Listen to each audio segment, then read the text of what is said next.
हनुमान् श्रीपदो वायुपुत्रो रुद्रो नघोजरः अमृत्यवीरवीरश्च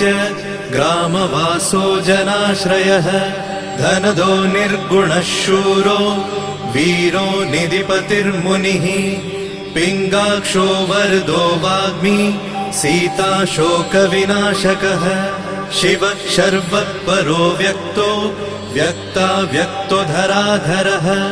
पिङ्गकेशः पिङ्गरोमा श्रुतिगम्यः सनातनः अनादिर्भगवान् देवो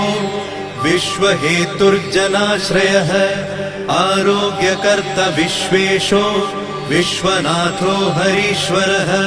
भर्गो रामो रामभक्तः कल्याणप्रकृतिस्थिरः विश्वम्भरो विश्वमूर्तिर्